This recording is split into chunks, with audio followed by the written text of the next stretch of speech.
सबसे पहले जो शरीर में धातु बनती है वो होती है रस धातु। कौन सी होती है? रस धातु। अब क्या है, जब कोई व्यक्ति आहार खाता है तो उसका अग्नि से संयोग होके, जो पेट में जठर अग्नि होती है, जठर अग्नि से संयोग होने के बाद जो एक रस की सार और किट की जो है विभाजन होता है, सार और किट भाग बनता है। ठीक है, सार मतलब जो यूजफुल है बॉडी के लिए, किट मतलब जो वेस्ट है हमारी बॉडी का, जो हमारी बॉडी से बाहर निकाला जाएगा। ठीक है, तो जो सार भाग है तुम्हारा, जो आहार खाने के बाद जठर अग्नि से संयोग में आने के बाद जो सार और किट बना, उसमें से जो सार है उसे कहते हैं आहार रस। ठीक है, वो जो आहार रस है उसका विपाक के दौरान जो पहली धातु बनेगी आपके शरीर में वो होगी आपकी रस धातु। ठीक है, अब क्या है, रस धातु की निरुक्ति की बात करें तो रस धातु जो है आपका, रस धातु में अच प्रत्यय लगाकर जो है इसकी निरुक्ति होती है, रस धातु बनती है। ठीक है भाई, अब इसमें क्या है, तत्र रस गतो धातु आहार गच्छति इति रसा। ठीक है, तत्र रस गतो धातु आहार गच्छति इति रसा।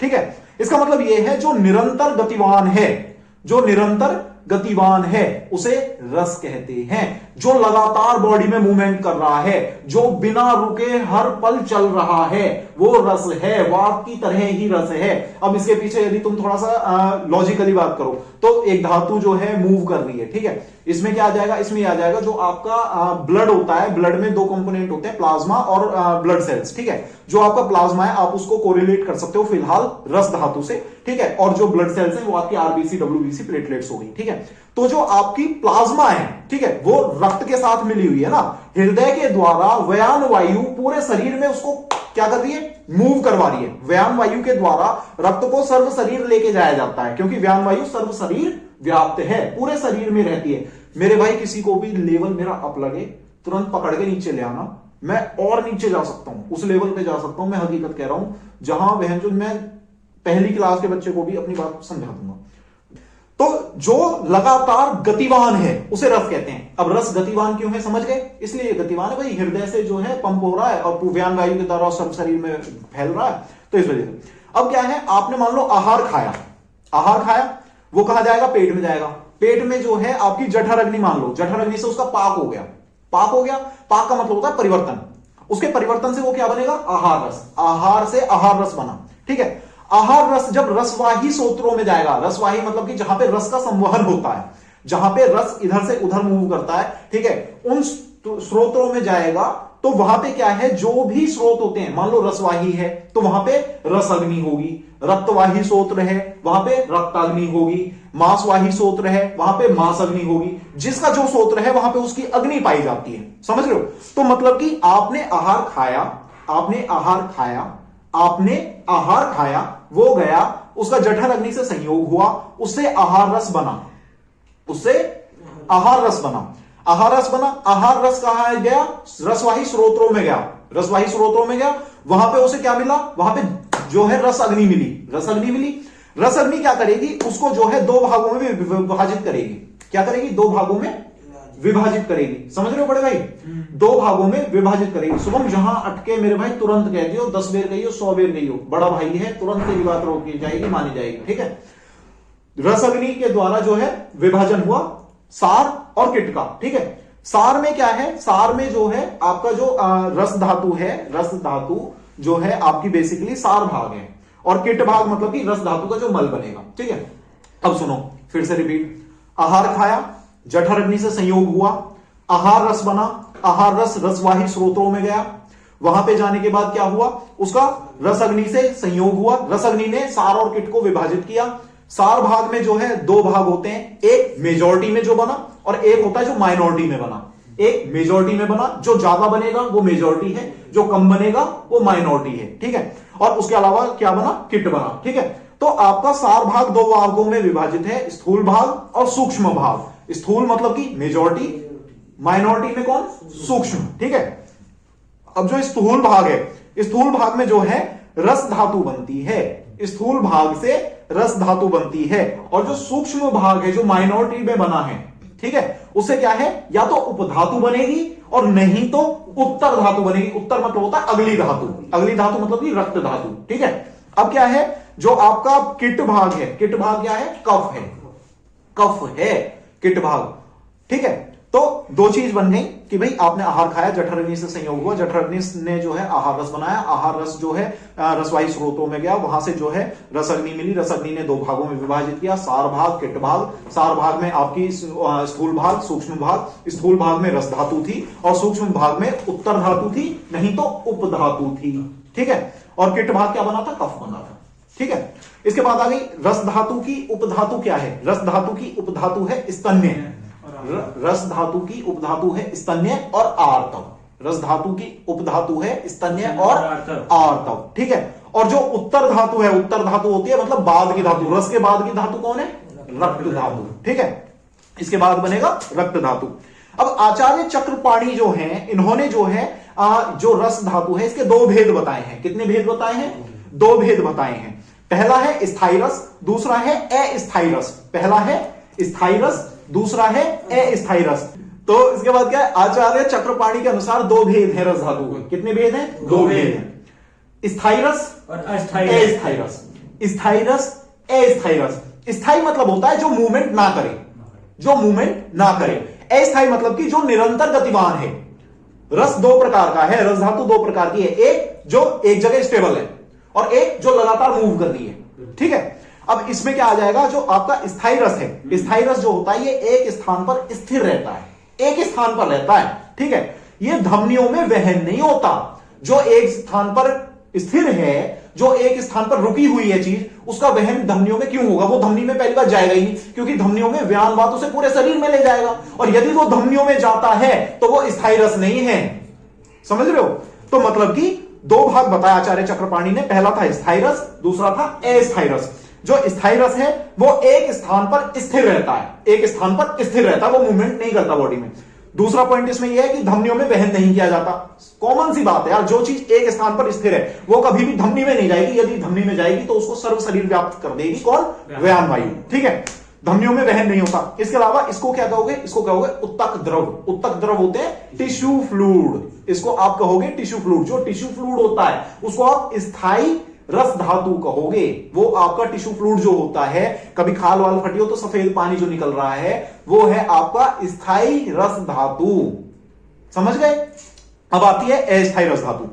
अस्थायी रस धातु को पोषक रस कहते हैं। अब आप एक बात बताओ, अस्थायी रस धातु मतलब कि जो लगातार बॉडी में ट्रेवल कर रही है, जो लगातार बॉडी में ट्रेवल कर रही है। कहां से ट्रेवल करेगी? धमनियों के माध्यम से। ठीक है, जो लगातार बॉडी में मूव कर रही है वो क्या है? अस्थायी रस धातु। इसके बाद क्या है आपका? इसको आप पोषक रस भी कहते हो, पोषक रस भी कहते हो। जो लगातार बॉडी में, पहली बात ये बताओ, जो आपका रस धातु है इसका काम क्या है? पोषण करना, प्रीणन, तर्पण करना। हाँ, ये बॉडी में जाके जो है न्यूरिशमेंट प्रोवाइड करता है अलग अलग ऊतकों को। ठीक है, जितने भी आपके टिश्यूज हैं उनको न्यूरिशमेंट प्रोवाइड करता है। उसके बाद क्या है? अस्थायी रस धातु को पोषक रस भी कहते हैं। और ये जो है धमनियों में वहन होता है, ये अपना स्थानांतर करता रहता है, ये शरीर में गतिवान रहता है। 3 पॉइंट हो गए। ठीक है, इसके बाद क्या है? शरीर के प्रत्येक स्रोतस में जाकर पोषण कार्य करता है। कौन? रस धातु तो करता है, अस्थायी रस धातु। बेसिकली अगर पोषण का कार्य हो रहा है, यदि नई धातु की उत्पत्ति हो रही है, कभी भी कोई उत्तर धातु बनेगी वो अस्थायी रस धातु से बनेगी, क्योंकि जो स्थायी रस धातु है वो कहीं जा ही नहीं रही। ठीक है, पहली बात, किसी भी टिश्यू की या किसी भी धातु की उत्पत्ति के लिए किसी चीज का आहार रस हो, चाहे स्थायी यानी कि अस्थायी रस धातु हो, रस धातु का रक्तवाही स्रोतों में जाना जरूरी है, मांसवाही स्रोतों में जाना जरूरी है। जाएगी कब? जब वो मूवमेंट करेगी, जब वो गतिवान होगी। गतिवान नहीं होगी तो वो उत्तर धातु नहीं बनाएगी। यानी कि यहां से एक कॉन्सेप्ट ये मिल गया कि आपकी अस्थायी रस धातु ही उत्तर धातु को उत्पन्न कर सकती है। समझ गए? ठीक है, इसमें धातु सम अंश पाए जाते हैं। इसमें जो है उत्तर धातु बनती है ना भाई। जो आपकी रसाग्नि थी उसने दो भाग बनाए थे, सार भाग, किट भाग। ठीक है, सार भाग में सूक्ष्म भाग, स्थूल भाग। सूक्ष्म भाग जो था वो आपकी उपधातु को बना रहा था, उत्तर धातु को बना रहा था। सूक्ष्म भाग का मतलब था माइनॉरिटी, जो कम चीज में बन रहा है, कम अमाउंट में बन रहा है। जो चीज कम अमाउंट में बन रही है वो नेक्स्ट पार्ट को कब बनाएगी? जब उसके अंदर अगली धातु जैसे गुण पाए जाएंगे, धातु सम अंश पाए जाएंगे, ऐसी चीजें उसके अंदर मौजूद होंगी जो रक्त की उत्पत्ति करने में सहायक हैं, जो सक्षम है रक्त की उत्पत्ति कर सकें। ऐसी चीज यदि उसके अंदर पाई जाएगी तो ही वो सक्षम है कि वो अगली धातु को उत्पन्न कर सके, अन्यथा नहीं करेगा। समझ में आ रहा है? ठीक है। इसके बाद क्या है, इसमें धातु सम अंश पाए जाते हैं, भिन्न भिन्न वर्ग, ठीक है, हो गया। इसके बाद क्या है, रस धातु। रस धातु जो है ये सौम्य गुण प्रधान है, सौम्य गुण प्रधान है। समझ रहे हो, दो गुण होते हैं, सौम्य और अग्नि। सौम्य मतलब कि शीत और अग्नि मतलब कि उष्ण। ठीक है, रस धातु जो है सौम्य गुण प्रधान है। इसमें कौन सा महाभूत आधिक्य में पाया जाएगा, जल महाभूत। ठीक है। इसके बाद क्या आ गया, रस धातु का बेसिकली कार्य क्या है। रस धातु का कार्य है स्नेहन करना। स्नेहन मतलब होता है कोटिंग करना। ठीक है, जितनी भी आपकी बॉडी में मूवमेंट हो रही है, रक्त की, मांस की या किसी भी चीज की, ठीक है, कोई भी धातु की, ठीक है, तो उसकी मूवमेंट के दौरान जो आपके वे पर्टिकुलर स्रोतस हैं, वे पर्टिकुलर धमनी है, सिरा हैं, उनमें जब कोई चीज मूव करेगी, यदि उनके अंदर स्नेहन नहीं होगा, कोटिंग नहीं होगी, तो वो उस पर्टिकुलर एरिया को, स्रोतस को रप्चर करेंगे, डैमेज करेंगे। उस डैमेज को रोकने के लिए, उस फ्रिक्शन को रिड्यूस करने के लिए रस धातु कार्यरत रहती है, कार्य करती है। ठीक है। दूसरा काम है जीवन। जीवन मतलब कि प्राण देती है ये, अनेक द्रव्यों में जाती है, अनेक जो हमारे ऑर्गन्स हैं उनमें जाती है, तो वहां पे क्या करती है, प्राणों का प्रसारण करती है, प्राणों को देने वाली है, उनका न्यूरिशमेंट कर रही है। धारण करना मतलब कि ये ग्रोथ करवाने वाली है, ये हमारे शरीर में ग्रोथ को करवाती है। तर्पण है न्यूरिशमेंट।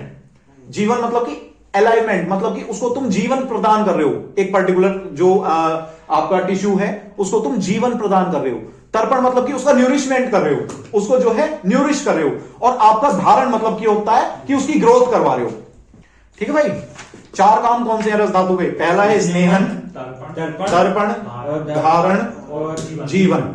ठीक है, ये चार काम है। स्नेहन कोटिंग करना, जीवन मतलब कि उनमें प्राण देना, वे बहन जो जिंदे रह सकें, अपने आगे के कार्य को कर सकें। तर्पण मतलब न्यूरिशमेंट प्रोवाइड करना, और आपका धारण मतलब उसकी ग्रोथ करवा देना। ठीक है भाई। जो आपकी रस धातु है, इसको शरीर में 24 धमनियों के द्वारा भेजा जाता है। पूरे शरीर में रस धातु को 24 धमनियों के द्वारा शरीर में अलग अलग स्थानों पर भेजा जाता है। अब एक कॉमन सी बात बताओ, जो चीज धमनियों में जा रही है वो कौन सी धातु है, रस धातु है। रस धातु का कौन सा टाइप है, अस्थाई। अस्थाई जो भाग है रस धातु का, अस्थाई जो भाग है रस धातु का, वही धमनियों में जाएगा, क्योंकि धमनी में जो चीज चली गई उसे व्यान वायु पूरे शरीर में लेके जाएगी। समझ रहे हो। तो मतलब कि यहां पे लिखा है कि इसका 24 धमनियों के द्वारा शरीर में वहन होता है। धमनियों में वहन होता है, यहां आपको अपनी युक्ति लगानी है, अपना दिमाग लगाना है कि धमनियों में वहन हो रहा है, तो मतलब कि यहां पे बात जो है अस्थाई रस धातु की हो रही है। ठीक है। इसके बाद आ गई जो धमनियां कैसे डिवाइडेड है, 10 ऊर्ध्व धमनी है, 10 अधो धमनी है, 4 त्रियक है। ठीक है, 10 ऊर्ध्व है ऊपर की तरफ, 10 अधो है नीचे की तरफ, 4 त्रियक हैं, 2 इधर 2 इधर, आपकी लेटरल साइड्स। ठीक है। इसके बाद क्या है, आचार्य सुश्रुत के अनुसार जो आपकी रस धातु है इसकी 3 गति हैं। क्या उन कौन सी, सबसे पहली शब्द की भांति सभी दिशा में पूरे शरीर में, दूसरी जल की भांति अधो दिशा में नीचे की तरफ, और तीसरी अग्नि की भांति ऊर्ध्व दिशा में ऊपर की तरफ। अब एक बात बताओ, 24 धमनियां थी, 10 सब में रहेंगी, 10 ऊर्ध्व रहेंगी और 10 अधो और 4 त्रियक। हाँ ठीक है। अब एक बात बताओ, 10 ऊर्ध्व, 10 ऊर्ध्व, 10 ऊर्ध्व, उसमें आया ऊपर जाएगा, ऊपर कौन जाती है, अग्नि। माचिस जलाइयो, माचिस जला के तो उसे नीचे करियो तो भी अग्नि ऊपर रहेगी, ऐसे करियो तो भी ऊपर रहेगी, ऐसे करियो तो भी ऊपर रहेगी, ऐसे करेगा तब भी, ऐसे करेगा तब भी अग्नि ऊपर रहती है। अग्नि की गति 10 ऊर्ध्व धातु में, 10 अधो जो 10 अधो धमनी है उनमें कौन सा है, जल की भांति। तू पानी को किसी भी स्लाइड पे रख दे वो नीचे ही आएगा। ठीक है, अधो दिशा में गति करेगा। उसके बाद आ गई शब्द की भांति सभी दिशा में, त्रियक गति। त्रियक गति कौन, 4 धमनियां थी शब्द की भांति। समझ गए। आगे अब क्या है, डिफरेंट स्टेज होती है जो लाइफ की, उसमें डिफरेंट वर्क होता है इसका। सबसे पहले यदि हम चाइल्डहुड की बात करें, बचपन अवस्था की बात करें, बाल अवस्था की बात करें, तो बाल अवस्था में ये वर्धन का कार्य करती है, ये ग्रोथ को करवाती है। ठीक है, बच्चे की ग्रोथ किसकी वजह से होती है? इसकी वजह से होती है। इसके बाद क्या है, एडल्ट जब हो जाता है, जब उसकी यौवन अवस्था आती है, तो उसके शरीर में स्थिरता लाती है, मतलब कि उसके जो बॉडी टिश्यूज हैं, उसके जो ऑर्गन्स हैं, उनमें स्थिरता लाती है कि वे प्रॉपर फंक्शनिंग रहें, उनका मेंटेनेंस रखती है। और तीसरे में जो ओल्ड एज है, ओल्ड एज में जो है हमारा अपचय रहता है, अपचय मतलब आपका खत्म होती रहती है चीजें खुद से, ठीक है, तो उनको मिनिमाइज करती है, उस प्रक्रिया को, नष्ट होने की प्रक्रिया को रोकती है, कम करती है। मतलब कि जितनी जो आपका ओल्ड एज है उसमें स्वभाव से जो है विनाश ज्यादा होता है, क्योंकि वात प्रधान होता है, उस विनाश को होने की स्पीड में अंतर लाती है, कम रखती है, उसको मिनिमाइज रखती है। विनाश तो होगा, वो तो विधि का विधान है, पर उसको मिनिमाइज रखती है ये, यदि समअवस्था में रहे, ठीक है। इसके बाद आ गया जो रस धातु है, स्थूलता और कृशता का मुख्य कारण है। किसी के शरीर में यदि स्थूलता आ रही है, मोटा हो रहा है, तो रस धातु कारण है। किसी के शरीर में अगर कृशता आ रही है, तो उसमें भी एक मोस्ट इंपोर्टेंट जो कारण है वो आपकी रस धातु ही है, ठीक है। मतलब पतला सूख रहा है कोई, अब मान लो स्थूलता आ रही है, स्थूलता, आप एक बात बताओ ना, जो आपकी रस धातु है किस महाभूत प्रधान थी? जल महाभूत प्रधान। जो आपका कफ दोष है वो किस महाभूत से बना है? जल और पृथ्वी, ठीक है। मतलब कि कुछ जो गुण है रस धातु के वो मैच कर जाएंगे कफ से, समझ रहे हो, मैच करेंगे बहुत सारे गुण, ठीक है। तो मतलब कि यदि कोई व्यक्ति कफ का आहार विहार करता है, कफ वर्धक आहार विहार का सेवन करता है, ठीक है, कोई व्यक्ति बहुत ज्यादा आराम करता है, सोता रहता है, कोई व्यक्ति जो है अध्यशन करता है, अध्यसन मतलब कि तुमने पहला खाना खाया, वो पचा नहीं, तुमने फिर से खा लिया, ठीक है। उसके बाद कोई व्यक्ति दिन में सोता है, तो ऐसे व्यक्ति में रस धातु कुपित होकर स्थूलता को लाती है, स्थूलता लाती है, ठीक है। अब बात करते हैं कृशता की। यदि कोई व्यक्ति वातज आहार विहार करता है, आहार से तो खाना समझ गए, विहार मतलब कि दिनचर्या, वो दिन में क्या क्या कर रहा है, बहुत ज्यादा व्यायाम करना, बहुत ज्यादा टहलना, ये सब जो है विहार है, उसका रहन सहन का तरीका विहार है, और आहार उसका भोजन है। यदि कोई व्यक्ति वात वर्धक आहार विहार करता है, उस व्यक्ति के शरीर में कृशता को लाती है। कोई व्यक्ति चिंता करता है, अत्यंत चिंतित रहता है, कोई व्यक्ति अत्यंत भय वश रहता है, भयग्रस्त रहता है, कोई व्यक्ति बहुत कम भोजन खाता है, पर्याप्त मात्रा में भूख के अनुसार भोजन को ग्रहण नहीं करता है, ऐसे व्यक्ति के शरीर में रस धातु जो है क्षीण होकर कृशता को लाती है, ठीक है। इसके बाद करते हैं कफज आहार विहार, ठीक है। अब कफज आहार विहार की बात करते हैं। सबसे पहले आपका कफज आहार विहार में स्थूलता कैसे आ रही है उसका रीजन बताता हूं। जब आहार पाक ठीक प्रकार से नहीं होता, आप कफज आहार विहार कर रहे हो, वो आपको डायरेक्टली प्रभावित करेगा अग्नि लेवल पे। जहां अग्नि उसका सही प्रकार से पाचन नहीं कर पाएगी, जहां आहार का पाक ठीक प्रकार से नहीं हो पाएगा, वहां पे आपकी रस धातु जो है शरीर में मेद को बढ़ाएगी, वहां पे आपके शरीर में रस धातु मेद को बढ़ाएगी। कोरिलेट कर लो फैट से, स्थायी फैट, समझ गए। जब कोई व्यक्ति आहार विहार कफज कर रहा है और उसका जो आहार पाक है ठीक प्रकार से नहीं होगा, उसकी अग्नि प्रभावित हो गई है, तो ऐसे व्यक्ति के शरीर में रस धातु जो है उसके शरीर में मेद धातु को बढ़ाने वाली होती है, शरीर में मेद को बहुत तीव्रता से बढ़ाती है और स्थूलता का कारण होती है, ठीक है। इसके बाद करते हैं वातज आहार विहार में। रस उत्पत्ति ही जब प्रचुर मात्रा में नहीं होगी, अब मान लो तुमने आहार विहार वातज करा, सूखा भोजन खा रहे हो, सूखे भोजन में कहां से तो स्नेहन मिलेगा, ठीक है, कहां से वो संतर्पण कर पाएगी, कहां से वो जीवन दे पाएगी, कहां से तर्पण होगा, कहां से पोषण होगा, कहां से धारण होगा, कुछ जब वो कर ही नहीं पाएगी तो वो क्या करेगी, वो कृशता को लाएगी।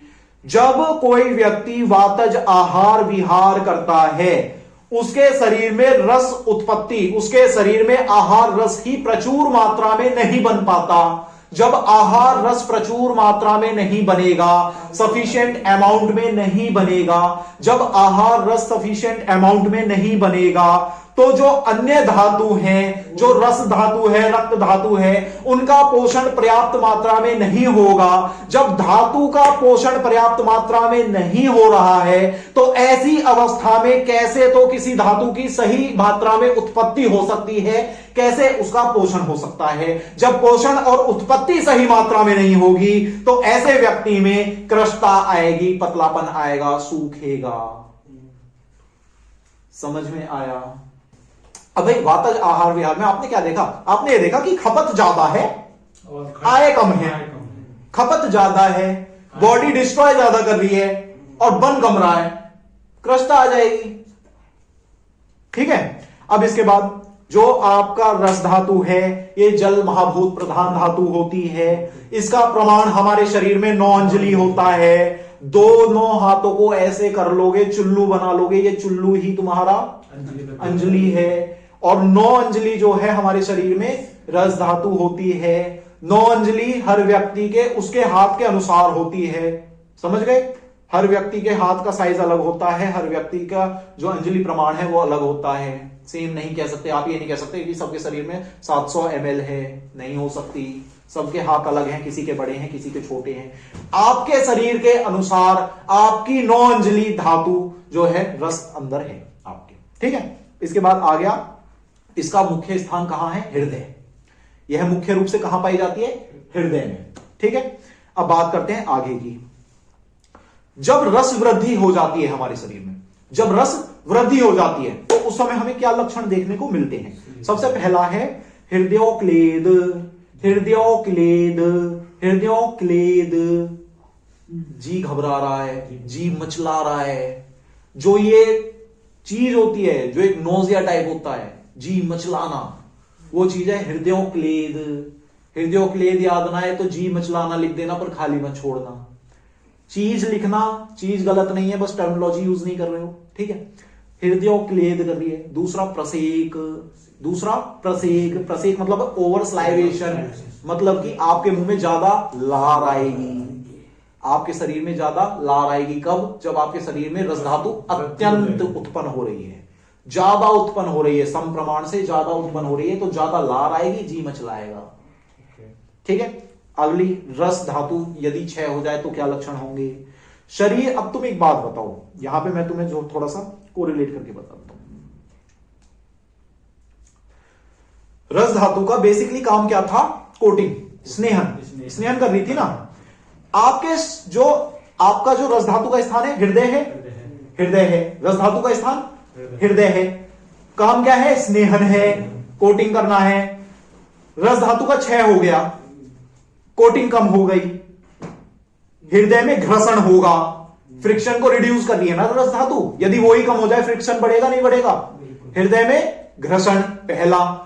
जब हृदय में घर्षण होगा तो हृदय को पीड़ा होगी। दूसरा, हृदय को पीड़ा होगी। दूसरा, जब हृदय को पीड़ा होगी तो तुम अनवस्थित रहोगे, तुम किसी की ऊंची आवाज सहन नहीं कर पाओगे, तुम परेशान हो अंदर से कि ये हो क्या रहा है, तुम किसी की आवाज सहन नहीं करोगे तेज। तीसरा, आगे बात को लेके चलो।